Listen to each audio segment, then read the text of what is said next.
Bismillahirrahmanirrahim. Assalamualaikum warahmatullahi wabarakatuh. Alhamdulillah hamdan katsiran tayyiban mubarakan fih. Wassalatu wassalamu ala sayyidina Muhammad imamul muttaqin wa qaidul mujahidin ballaghar risalah wa nasaha lil ummah wa tarakana ala mahajjatil bayda lailuha kanahariha la yazigu anha illa halik amma ba'd. Tibtum wa taba mamsyakum wa tabawwa'tum minal jannati manzila. Bapak-bapak dan ibu-ibu jamaah salat subuh yang dirahmati Allah Subhanahu wa taala. Alhamdulillah pada pagi ini kita masih diberikan kesehatan oleh Allah Subhanahu wa taala, diberikan kesempatan umur taufiknya sehingga kita dapat melaksanakan salat subuh secara berjamaah. Salawat serta salam kita curahkan kepada baginda besar Nabi Muhammad sallallahu alaihi wasallam, yang mana beliaulah yang telah berjuang dengan para sahabat membawa risalah Islam ini sehingga kita pada saat ini dapat menikmati indahnya Islam itu sendiri. Bapak dan ibu-ibu sekalian, sebagaimana disampaikan oleh adinda kita ya tadi sudah dijelaskan, insyaallah dalam 1 jam ke depan kita akan membahas berkaitan dengan saqafah Islamiyah ya. Tentunya kita sudah melalui atau meninggalkan bulan suci Ramadan ini sekitar 1 bulan lamanya ya. Hari ini sekitar Syawal terakhir ya, kalau tidak salah Syawal terakhir, kalau enggak hari ini hari ini ya. Jadi 29 atau 30 Syawal hari ini ya. Nah, berkaitan dengan ini, inti daripada seluruh rangkaian ketaatan kita pada bulan suci Ramadan adalah la'allakum tattaqun ya, supaya kita menjadi hamba Allah Subhanahu wa taala yang bertakwa ya. Nah, konsep takwa ini tentunya tidak lepas daripada konsep keistiqomahan itu sendiri ya. Terkadang kita memaknai takwa itu hanya ada pada bulan suci Ramadan ya. Ada yang memaknai takwa itu hanya ada di dalam masjid ya. Justru takwa itu tidak dibatasi oleh dimensi tempat, tidak dibatasi oleh dimensi waktu. Nah, ini pentingnya kita menjaga spirit takwa itu, spirit ketaatan kita kepada Allah pada bulan suci Ramadan. Saya katakan ini ujian dari Allah Subhanahu wa taala ya. Ketika pada bulan suci Ramadan kita dengan nuansa Ramadannya kita bisa meningkatkan frekuensi ketaatan kita kepada Allah. Tilawahnya mungkin ada yang bisa khatam 2 kali, 3 kali, mungkin ada 4 dan 5 kali ya. Tahajudnya mungkin tidak putus-putus di bulan di bulan Ramadan ya. Sedekahnya begitu luar biasa dan lain-lainnya. Nah, itulah kita diuji oleh Allah Subhanahu wa taala pada bulan Syawal ini ya, atau bulan-bulan selanjutnya, bulan Zulqa'dah, Zulhijjah, Muharram dan lain-lainnya. Apakah kita bisa mempertahankan frekuensi ketaatan kita yang pernah kita lakukan pada bulan suci Ramadan ya. Nah, ini pentingnya keistiqomahan itu ya. Bahkan dalam hadisnya Rasulullah sallallahu alaihi wasallam menggambarkan apa itu takwa ya. Apa kata Rasulullah? Ittaqillaha haitsuma kunta ya. Wa atbi'is sayyi'atal hasanah wa atbi'is sayyi'ata al hasanah tamhuha wa khaliqin nasa bi khuluqin hasanin. 3 saja kata Rasulullah sallallahu alaihi wasallam wasiatnya. Ini saling berkaitan sebenarnya. Yang menarik adalah wasiat yang pertama, bertakwalah kepada Allah Subhanahu wa taala haitsuma kunta. Nah, haitsuma kunta ini sebenarnya dimanapun kalian berada ya, tapi dalam dalam penjelasannya dimensi tempat dan dimensi waktu. Bertakwalah kalian dimanapun kalian berada, bertakwalah kalian kapanpun kalian itu berada ya. Jadi dimensi waktu kita harus selalu bertakwa, dimensi tempat dimanapun kita berada kita harus terus bertakwa. Wa atbi'is sayyi'ata al hasanah ya tamhuha, dan ikutilah perbuatan tidak baik kita ya, mungkin maksiat dan lain-lainnya ya, dengan apa? Dengan kebaikan ya. Ini penjelasannya para sahabat pun seperti itu, kalau melakukan kemaksiatan tertentu atau tergelincir kepada keburukan tertentu langsung berbuat kebaikan, ada yang bersedekah, ada yang dengan berzikir, istighfar dan lain-lainnya. Wa khaliqin nasa bi khuluqin hasanin, dan pergaulilah manusia orang lain dengan akhlak yang terpuji. Nah, ciri orang bertakwa itu item yang kedua dan item yang ketiga, ya, dia selalu suratul istijabah dan mempunyai sensitivitas kepada Allah Subhanahu wa taala, itu yang kedua. Yang ketiga adalah bagaimana sosial masyarakat dia sesama muslim, sesama mukmin itu sendiri, ya. Nah, poin pertama tadi kita sudah jelaskan bahwa konsep takwa yang dimaksudkan oleh Rasulullah sallallahu alaihi wasallam tidak terbatas dengan waktu tertentu, tempat tertentu, ya. Kita bisa beribadah di dalam masjid, kita menangis, ya, di hadapan Allah, kita berzikir khusyuk. Apakah kekhusyuan ini bisa kita tularkan, kita bisa pertahankan ketika di pasar misalnya, ketika di rumah kita, di kantor kita, ya. Jangan-jangan ketika di masjid saja kita bisa bertakwa. Ketika berbisnis kita tidak bertakwa, ketika di tempat kerja, ya, kita tidak bertakwa, ya. Ini inti daripada makanya wajar, ya, di zaman kita dia di masjid bisa khusyuk dan lain-lainnya, ya, dia merasa bertakwa di situ, tapi ketika sudah di kantor tertentu, ya, ada uang yang berseleweran, dia korupsi di situ, ya, atau uang cuci uang dan lain-lainnya, ya. Ya, karena dia memahami konsep takwa itu ya hanya di masjid, ya. Nah, jangan-jangan kita yang selanjutnya, ya, ketika kita bisa merasa atau melakukan ketaatan di bulan suci Ramadan, ya, dengan berbagai macam tahapannya, ya. Makanya ya ayyuhalladzina amanu kutiba alaikumusiyam kama kutiba alal ladzina min qablikum la'allakum tattaqun. Apakah ketakwaan itu, bukti daripada ketakwaan itu ada, ya. Ibarat kalau misalnya anak kita sekolahkan di pesantren. Ketika kita sekolahkan di pesantren, indikasi bahwa anak kita ini atau pendidikan daripada pesantren ini berhasil, ya? Apakah ketika sang anak ketika masih di pesantren? Enggak juga, ya. Di pesantren ada ustadznya mungkin, ada peraturan yang dia harus sholat subuh, ada peraturan yang dia harus sholat duha, ada peraturan yang dia jam sekian harus membaca Al-Quran. Nah, bukti keberhasilan pendidikan pesantren ketika anak kita sudah keluar dari pesantren. Tidak ada ustadz, tidak ada peraturan itu dibuat oleh dia ustadznya.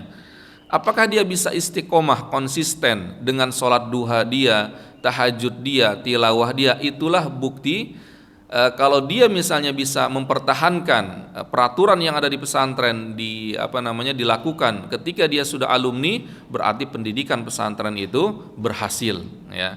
Nah, begitu juga kita sebagai seorang muslim, sebagai seorang mukmin, mungkin wajar kita di bulan suci Ramadan begitu luar biasa euforia beribadah kita. Itu bagus, ya. Dengan iktikafnya, sedekahnya, ya. Tetapi efek daripada satu bulan lamanya di mana bisa kita lihat? Apakah di dalam bulan suci Ramadan? Tidak, ya. Efeknya adalah ketika setelah kita keluar dari bulan suci Ramadan. Coba kita evaluasi diri kita, ya. Jangan-jangan di bulan Syawal, kalau di bulan Ramadan kita 3 kali khatam, di bulan Syawal jangan-jangan 3 halaman saja yang kita baca Al-Qur'annya. Di bulan suci Ramadan kita bisa full sholat tahajud, jangan-jangan di bulan Syawal ya seminggu sekali atau seminggu 2 kali, ya. Ini menjadi bahan evaluasi kita, ya. Konsep takwa itu bagaimana kita mempertahankan ketaatan di bulan suci Ramadan, kita pertahankan juga di bulan Syawal, Zulqa'dah dan lain-lainnya. Saya katakan ini ujian dari Allah Subhanahu wa taala berkaitan dengan keistiqomahan kita kepada Allah, ya. Terkadang ada anggapan, Ustadz, kita di bulan suci Ramadan betul kita bisa lebih semangat. Kenapa? Karena pahala berlipat ganda, ya. Kita berinfak 100.000 setara 1 miliar, ya. Tapi kalau misalnya di luar bulan suci Ramadan kita tidak dilipat gandakan, ya mungkin wajar Ustadz kita frekuensi ibadahnya berkurang, ya. Justru pemikiran ini kurang tepat, ya. Justru itulah ada yang namanya konsep istiqomah. Ketakwaan tidak lepas daripada konsep keistiqomahan tersebut, ya. Innal ladzina qalu rabbunallah tsumma istaqamu tatanazzalu 'alaihimul malaikatu alla takhafu wa la tahzanu ya wa abshiru bil jannati allati kuntum tu'adun. Justru ketika kita mempertahankan ketaatan kita, kita mendapatkan pahala keistiqomahan itu sendiri ya. Apa pahalanya? Ya rahmat dari Allah. Tatanazzalu 'alaihimul malaika. Belum lagi wa abshiru bil jannati allati kuntum tu'adun, surganya Allah Subhanahu wa taala. Saya katakan jarang di antara kita ya, sedikit di antara kalangan orang muslim yang bisa mempertahankan ketaatan itu ya, ketakwaan itu ya. Bahkan sahabat ya awal-awal ya suatu ketika mendapatkan taklif dari Allah Subhanahu wa taala. Lalu apa kata para sahabat? Wa qalu ya Rasulullah kullifna ma la nutik ya. Ya Allah, ketika ada ayat ittaqullaha haqqa tuqatih. Nah, ini bagaimana konsep takwa itu, yang bagaimana kita bersikap ya. Kalau tadi sudah satu item, nah ini item yang kedua, bertakwalah kepada Allah sebenar-benarnya takwa. Bagaimana caranya dengan sebenar-benarnya takwa? Jadi ketika ayat ini turun, para sahabat qalu ya Rasulullah kullifna ma la nutik, kami mendapatkan beban yang kami tidak sanggup ya. Jadi Rasulullah ya agak marah lah, kalau bahasa kita agak marah ya. Jadi agak marahnya gimana? Apa kata Rasulullah? Aturiduna an taqulu kama qalat banu Israil sami'na wa asaina walakin qulu sami'na wa ata'na ghufranaka rabbana wa ilaikal masir. Ketika para sahabat nih ada kewajiban kalian harus bertakwa sebenar-benarnya takwa dari Allah Subhanahu wa taala. Jadi implementasi dari sebenar-benarnya bertakwa itu ya setiap detik dia harus bertakwa, dimanapun tempat itu harus bertakwa ya. Jadi para sahabat pun merasa kesulitan. Ya Allah, ya Rasulullah, ini kayaknya agak sulit nih bagi kita nih. Terkadang kita ada terlenanya ya. Kita sebagai manusia yang langsung tegas jawaban Rasulullah. Apakah kalian ya ingin berkata sebagaimana perkataan Bani Israel, sami'na wa asaina. Orang Bani Israel dulu ketika ada taklif, ada arahan dari Allah Subhanahu wa taala Rasulnya, kami mendengar dan kami asaina, dan kami menyalahi atau bermaksiat daripada aturan tersebut ya. Jadi para sahabat pun tersindir ya.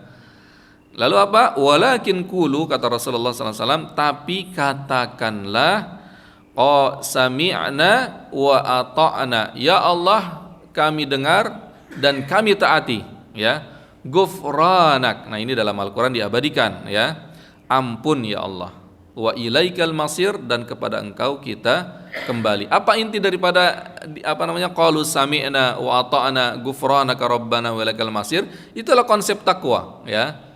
Jadi kalau saya ilustrasikan misalnya ya, kita sebagai karyawan, anggaplah di suatu karyawan di toko tertentu, anggap toko sembako ya.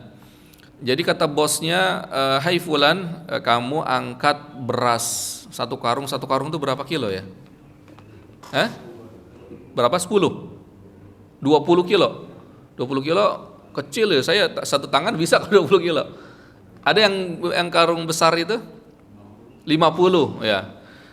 Karung besar 50 kilo. Anggaplah kata bosnya, hai fulan, kamu angkat karung beras yang 50 kilo ini 10 karung dalam hitungan 5 menit ya.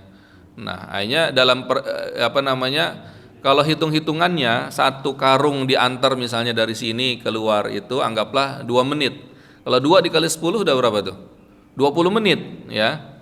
Nah, kalau karyawan tersebut mengatakan, ya, bos, ini nggak mungkin nih ya.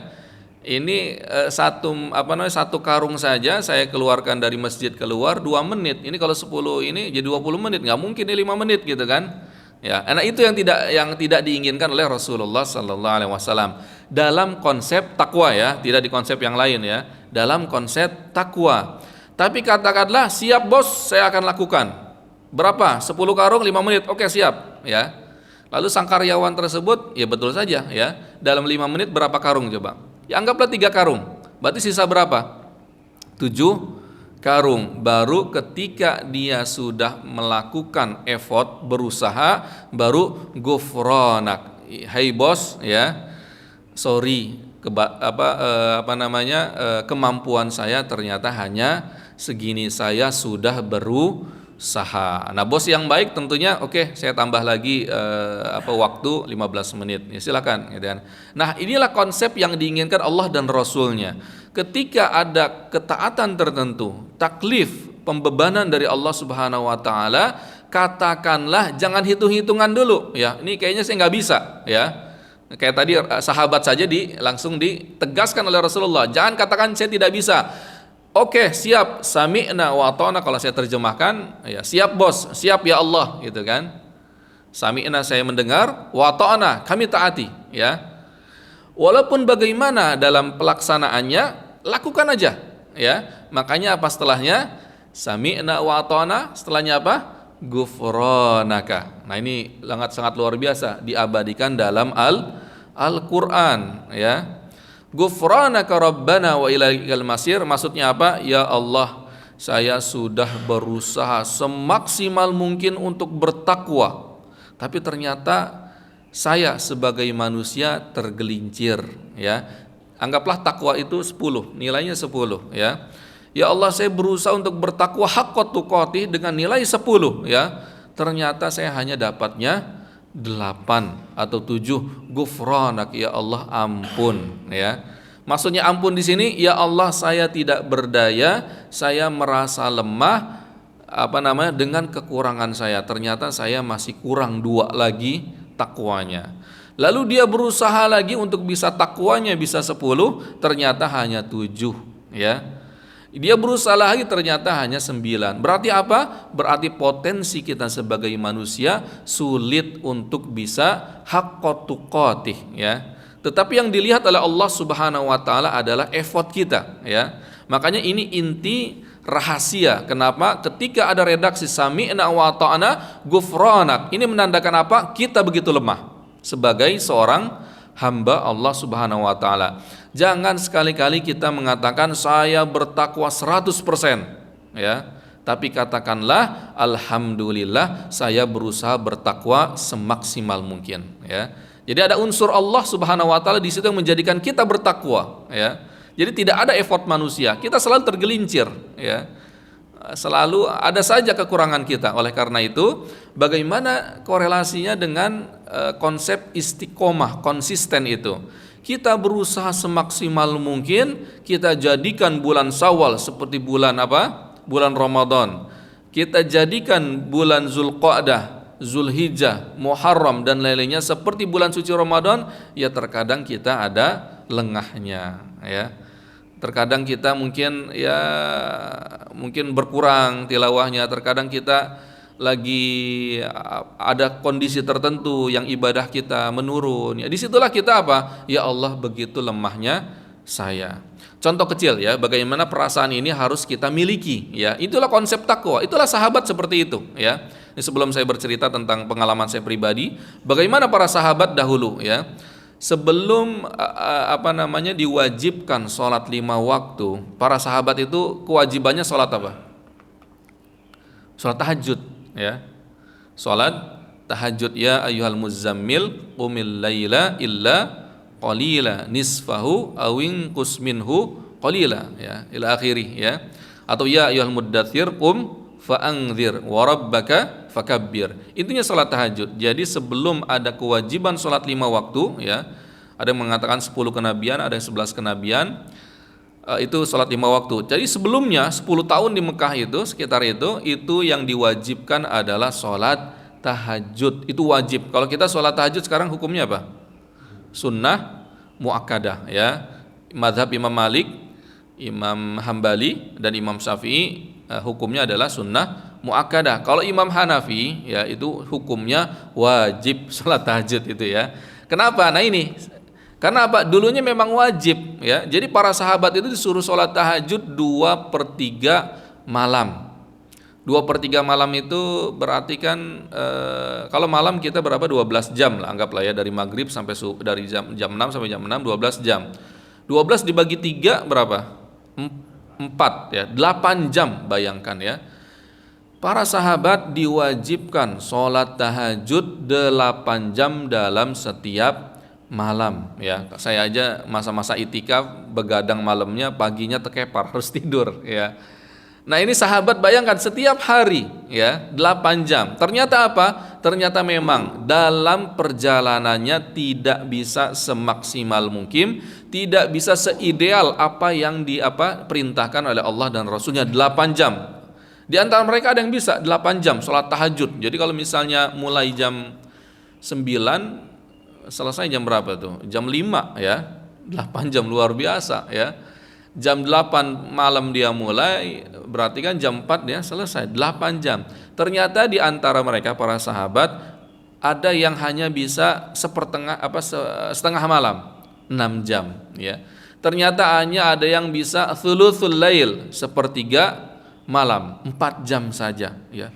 Kita sholat tahajud nggak berhenti 4 jam. Saya kadang imam di mana? Di Masjid An-Nur ya, sebulan sekali, itu hanya 1 jam saja. Itu pun para jamaah yang di belakang sudah sepuh-sepuh, terkadang saya cepatkan ya.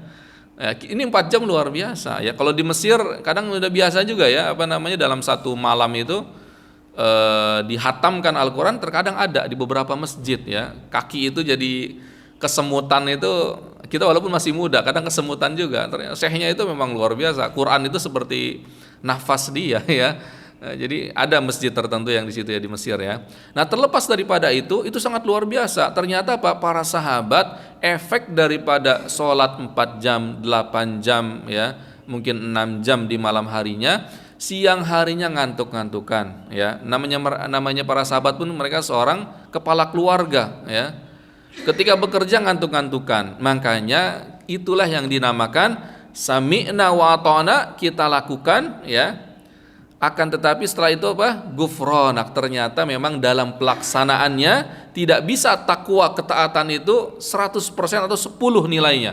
Ya terkadang hanya 7, 8. Tapi yang dilihat oleh Allah Subhanahu wa taala effort kita untuk mencapai 10 itu.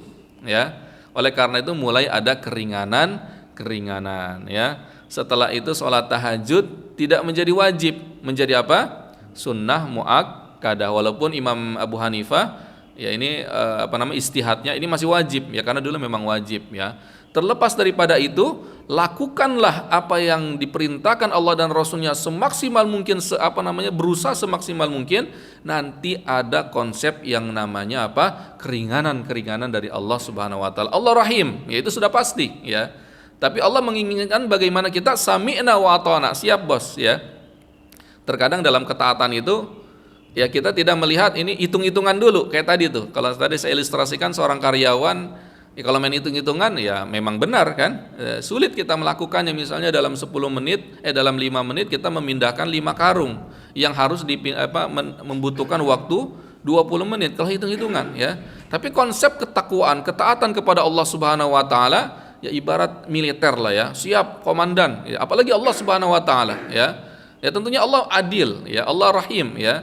Sami'na wa ata'na ghufranak. Nah ini inti dari dalam Al-Quran, ini diabadikan dalam Al-Quran. Tapi katakanlah, ya Allah kami mendengar, ya Allah kami taati, ghufranak. Ya Allah kalau ada kekurangan di sana sini, ampuni kami. Begitu lemahnya kami ya.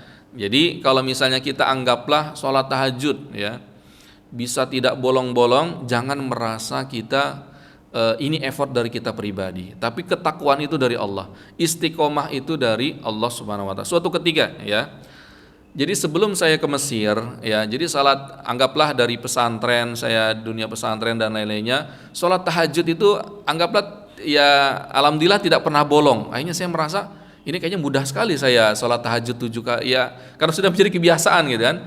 Ternyata dari perasaan itu Allah uji saya di Mesir ya. Ketika di Mesir cuaca itu tidak sama dengan Indonesia. Kita Indonesia ya terus rutinitas subuh jam 5, setengah 5 gitu kan. Di Mesir cuaca itu drastisnya, kalau musim dinginnya luar biasa, kalau panasnya luar biasa. Diuji situ di sana, ternyata terkadang ada bolongnya. Dalam 1 minggu saya bolong sekali, bolong 2 kali, karena adaptasi dari Indonesia ke Mesir ya. Pertama dari segi waktu, ya, tidur nggak apa namanya, kalau misalnya musim panas itu sholat isya aja jam 9, ya, subuh saja jam 3, ya, berarti banyak yang begadang orang Mesir itu. Nah, tidurnya kapan? Setelah subuh. Subuh jam 3 berarti tidur baru dia setelah sholat subuh, menggantikan tidur malam tadi. Bangun-bangun jam 8, ya. Nah, itu kalau musim panas. Kalau musim dingin itu malamnya lebih banyak, lebih panjang. Jam 5 sudah maghrib, ya.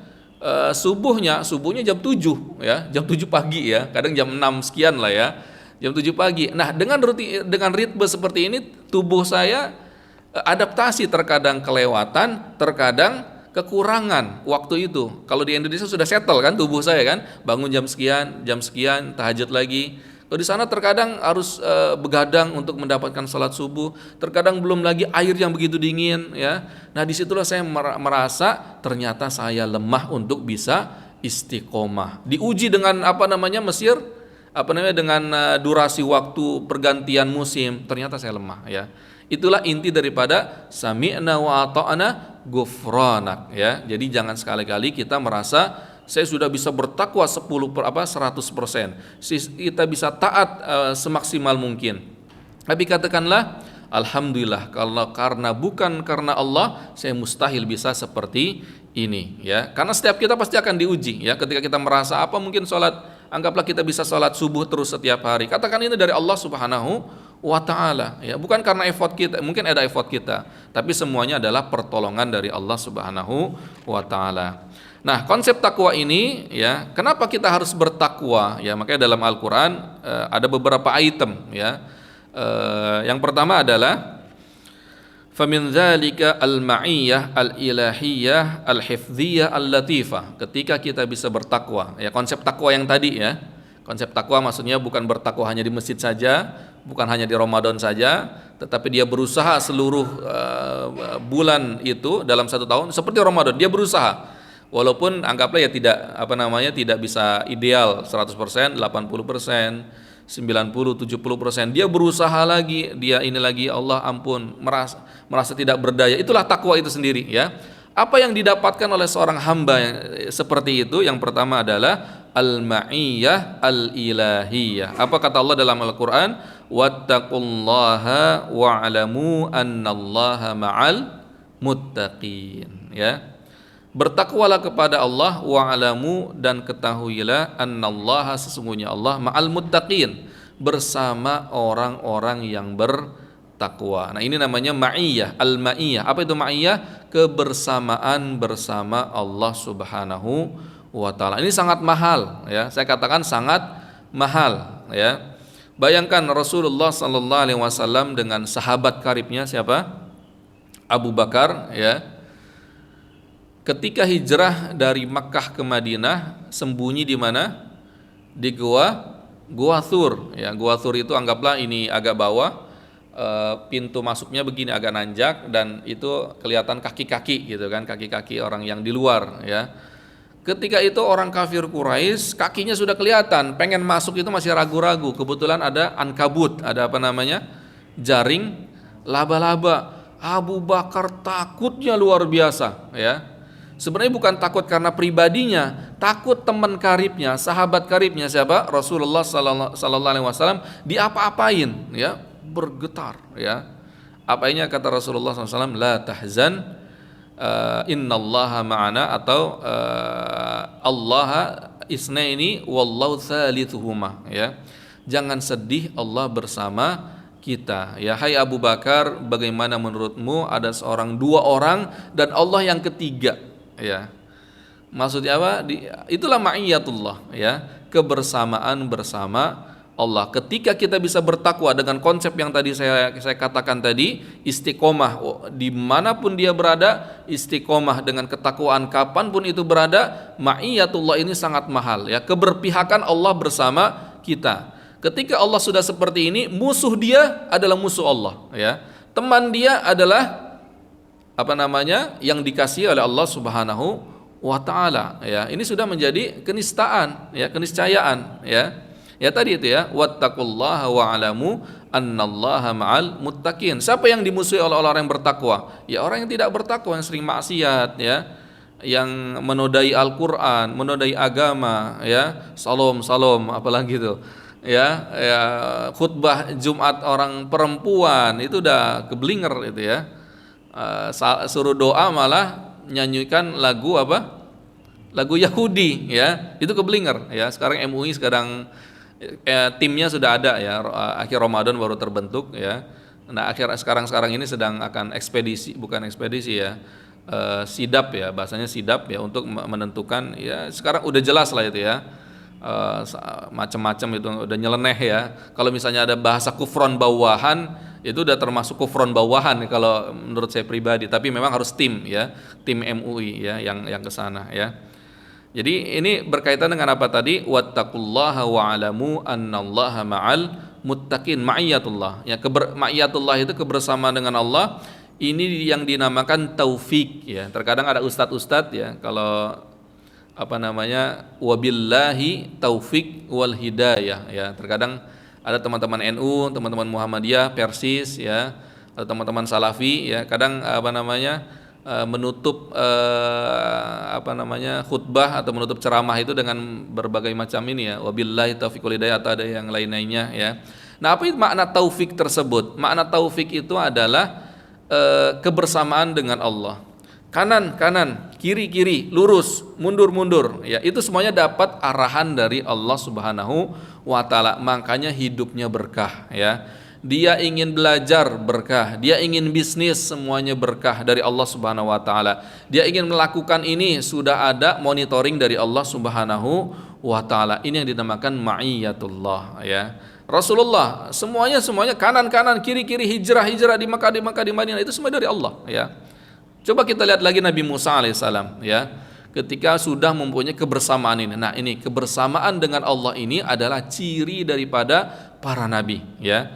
Nah, kalau kita merasa sudah dengan mempunyai ma'iyatullah, kebersamaan dengan Allah, ya kita sudah mencontoh suri tauladan para nabi.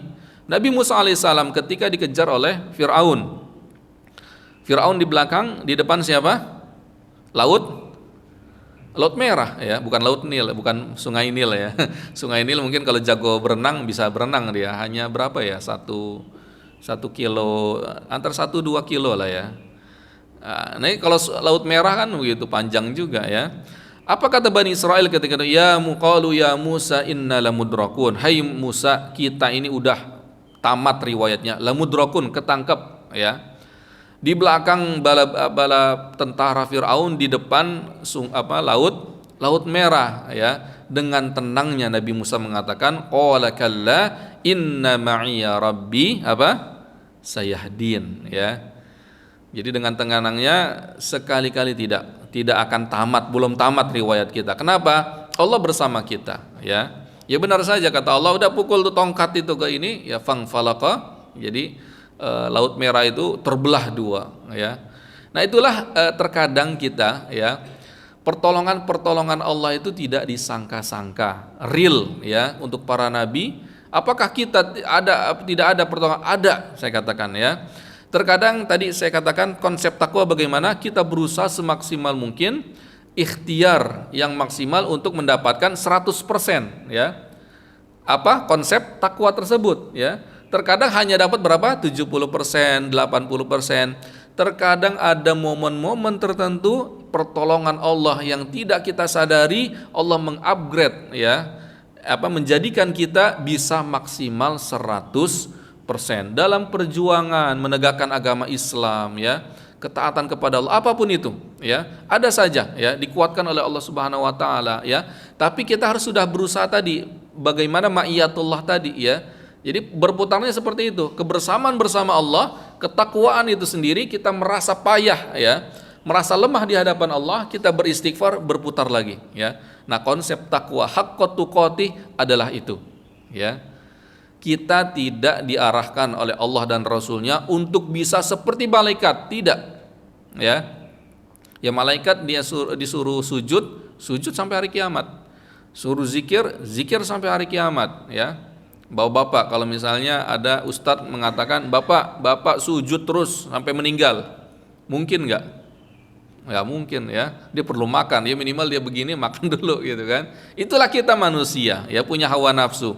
Dan Allah dan Rasulnya tidak menginginkan kita seperti malaikat sempurna 100%. Ya wajar karena tidak ada hawa nafsu. Tapi Allah lebih suka kepada, dalam beberapa hadisnya tertentu ya, Allah lebih suka kepada seorang hamba dia berikhtiar semaksimal mungkin untuk bertakwa, menjadikan seluruh bulan suci Ramadan, menjadikan seluruh bulan dalam satu tahun seperti bulan suci Ramadan. Terkadang dia tidak bisa, tergelincir ya. Nah, dengan tergelincirnya tersebut dia ghufranak, ya Allah ampunilah saya, begitu lemahnya saya dalam bertakwa kepada Engkau. Nah ini ya, perasaan merasa lemah, tidak berdaya di hadapan Allah, itulah al-matlub ya, yang diinginkan oleh Allah Subhanahu. Allah lebih suka gitu ya. Nah ini ya, daripada misalnya siapa dulu dong saya bisa istiqomah ya, itu hitungan hari, hitungan bulan dapat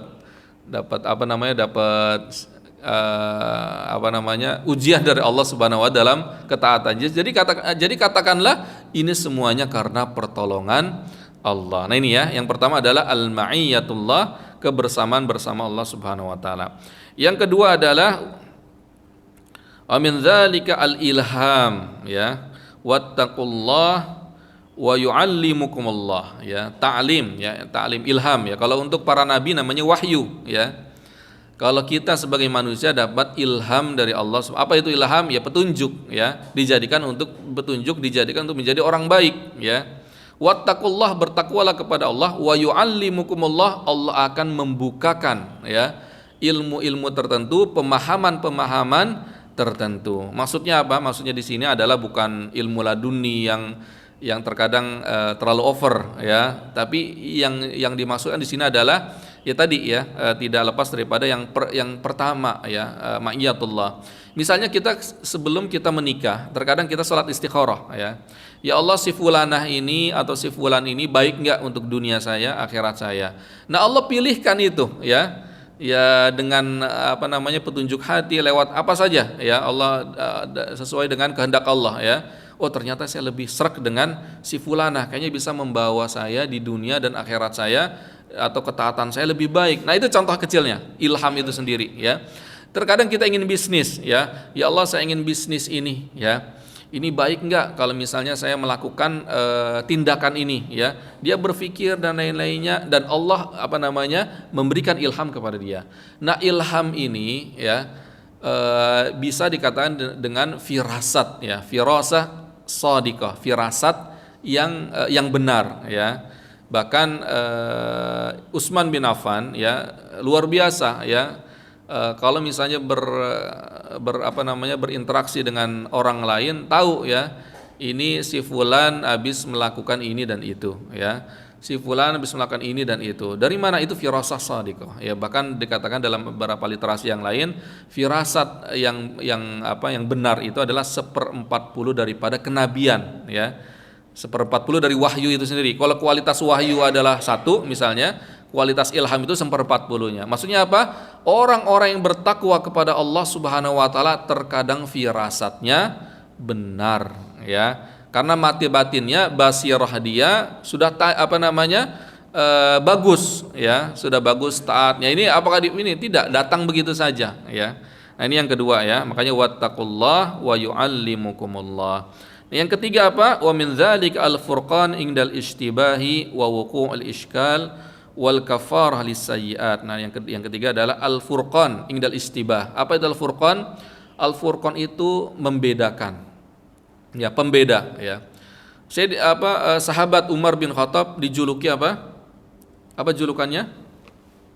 Al-Faruq ya. Kalau Abu Bakar As-Siddiq ya. Ya Siddiq karena membenarkan peristiwa Isra Mi'raj ya, di mana orang lain pada hoax ya.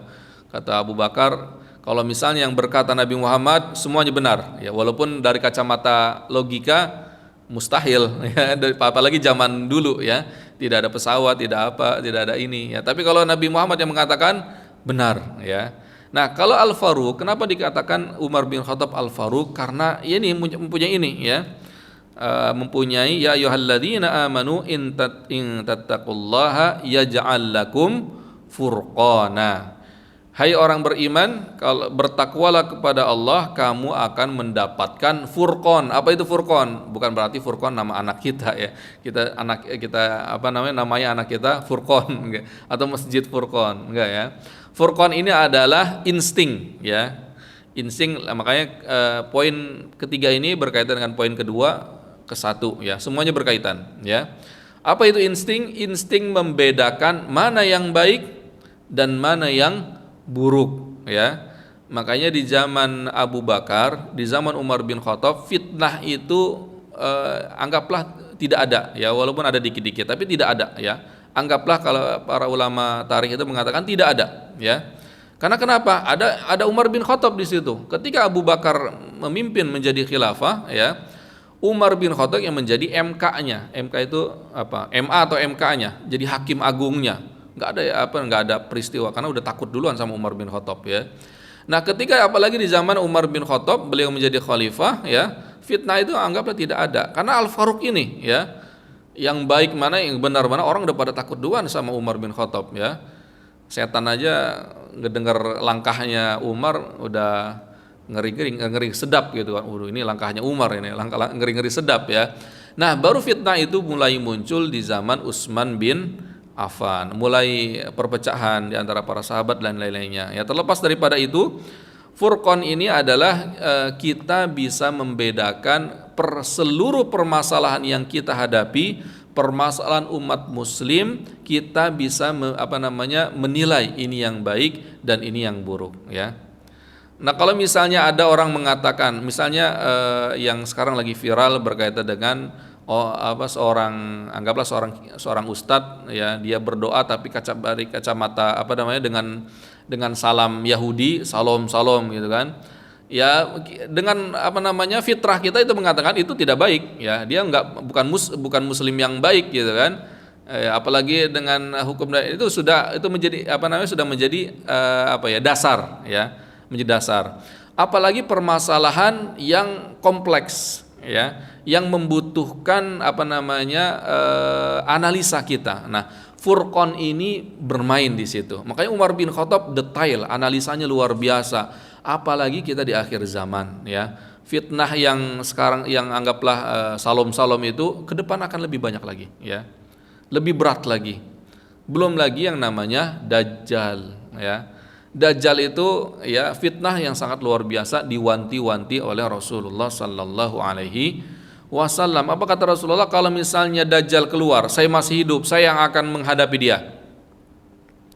Tapi kalau misalnya saya sudah meninggal, setiap kalian ya, Allah yang melindungi kalian. Dikasih trik-trik Rasulullah, baca surat ini ya, awal atau akhir surat Al-Kahfi. Kenapa? Karena di fitnah Dajjal itu ya begitu samarnya antara kebaikan dan keburukan. Nah, inilah inti daripada furqan itu sendiri ya. Ibarat kita kalau lagi masa Covid ya, ini flu atau Covid ya, dengan yang dicolokin itu? Tes swab ya, tes swab di hidung atau di tenggorokan. Tes swab itulah yang memilah-milih ini ini Covid dan ini flu ya. Nah, itulah furqan di akhir zaman nanti. Bahkan kata Rasulullah sallallahu alaihi wasallam, asbaha mu'minan wa amsa kafiran, wa amsa mu'minan wa asbaha kafiran ya.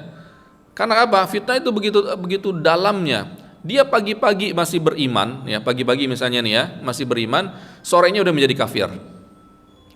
Sorenya masih beriman, paginya sudah kafir. Yang menarik adalah redaksi, kata Rasulullah, redaksi mukmin ke kafir saja. Berarti akhir zaman itu begitu luar biasa. Jangan kita beranggapan ketika Dajjal datang kita bisa bisa tahan dengan ujian dia. Ya, makanya jangan merasa gitu, tapi katakanlah ya, mudah-mudahan Allah menyelamatkan kita dari fitnah Dajjal. Fitnah Dajjal itu gak ecek-ecek Pak ya. Bahkan Rasulullah pun mewanti-wanti kita terus ya. Tidak ada seorang nabi kecuali mewanti-wanti fitnah Dajjal ini.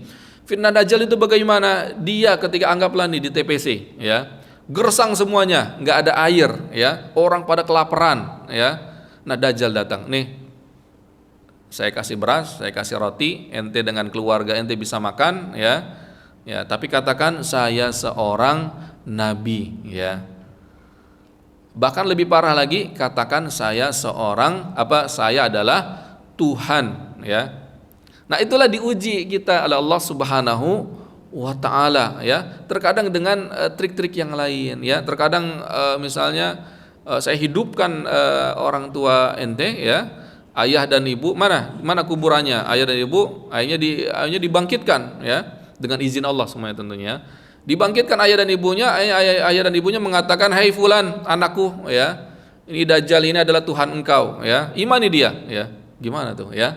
Nah, itulah intinya Furqan itu sendiri, ya. Kalau orang awam, ya, yang akidahnya, ideologinya tidak kuat, ya, itu kan detik menit jadi jadi pengikut Dajjal, ya. Makanya diwanti-wanti oleh Rasulullah sallallahu alaihi wasallam, perkuat ideologi kita, perkuat akidah kita, perkuat ketakwaan, keistiqomahan kita kepada Allah, niscaya kita akan mendapatkan Furqan ini, ya. Kalau kita kuat secara akidah, kuat secara keimanan, ya ente Dajjal, picak, ini kata Rasulullah seperti ini, nggak apa-apa, saya lapar, ya. Mungkin kita bisa berbicara sekarang, tapi ketika masanya itu luar biasa, ya. Ibarat kalau misalnya kita belum pernah umroh atau belum pernah haji misalnya. Ketika di Indonesia kita diarahkan oleh ustadz atau pembimbing haji, di sana itu nanti desek-desekan, ya. Kita harus antisipasi dan lain-lainnya. Ternyata ketika kita sudah mengalaminya, kita belum tentu bisa, gitu kan. Desek-desekan, terkadang sesak nafas dan lain-lainnya, ya. Nah, waktul hal, ya. Waktu ketika terjadi itu, terkadang itulah kita diuji di situ, ya. Karena Dajjal belum keluar, ya, belum fitnahnya itu sekarang masih api-apinya lah, ya, belum masih percikannya, ya. Nah, inilah yang intinya ada Al-Furqan tadi. Intinya apa? Bertakwa kita kepada Allah dengan sebenar-benarnya takwa, dengan konsep tadi, ya, berusaha semaksimal mungkin, walaupun kita 8, 7, kita minta ampun kepada Allah, begitu lemahnya saya. Terus berputar seperti itu siklus kita, ya. Dengan siklus seperti ini, saya yakin orang seperti ini mendapatkan husnul khotimah, ya. Dengan keistiqomahan tadi, ya. Berusaha 100%, tidak berdaya, ya Allah ampun begitu lemahnya saya. Nah, perasaan ini yang sangat luar biasa yang Allah inginkan, ya. Berusaha lagi, oh ternyata nggak bisa, ya Allah ampun lagi, tidak berdaya, ya. Nah, inilah yang sangat luar biasa konsep ketakwaan itu. Walaupun ada lagi di sini misalnya diampuni dosa-dosanya, ya, mendapatkan surga, ya, daripada konsep takwa tersebut. Al-makhraj minasyada'id, makhraj minasyada'id ini diberikan solusi dari Allah Subhanahu wa taala. Wa rizqu min haitsu la yahtasib, rizki yang tidak disangka-sangka. Ini real, ya. Janji Allah itu real, pasti, ya. Saya pun pernah mengalami, ya, ketika di Mesir, anggaplah finansial ketika itu masih lagi lemah-lemahnya. Ya Allah, kata saya, ini saya nggak bisa lanjut S2 nih, saya mau pulang nih, ya, kata Allah. Ya, tapi saya tetap husnudzon, ternyata Allah memberikan haji gratis dari situ, ya. Oh, ternyata luar biasa solusinya, padahal saya solusinya ini aja nih, ya Allah nih, ya. Ternyata Allah memberikan solusi yang lebih besar lagi, dikasih haji gratis saya di situ, ya. Ketika saya benar-benar lagi di titik lemahnya, dikasih haji gratis, dikasih bonus bisnis di mana di Arab, ketika haji itu jualan pernak-pernik Mesir, dapat lagi berapa dolar gitu kan. Jadi luar biasa, ya. Ini saya yakin Bapak dan Ibu-ibu pun merasakan hal seperti ini, ya. Intinya apa? Kita berusaha bertakwa kepada Allah, Allah bersama kita, ya. Jazakumullah khairan. Ini yang bisa saya sampaikan. Mungkin ada hal yang perlu diskusikan, ahlan wa sahlan. Konsep takwa, keistiqomahan dalam kita beribadah kepada Allah. Ahlan wa sahlan. Ada yang perlu diskusikan? Sudah paham semua insyaallah, ya, atau sudah bertakwa semua insyaallah, ya. Ya. Taib, karena tidak ada lagi, kita sudah masuk soruk, ya, kata saya. Sudah masuk, ya? Belum, jam berapa soruk itu? Soruk itu jam 5.54 kalau nggak salah. Oh, tambah 12 menit, ya. Berarti jam 6 sekian, ya.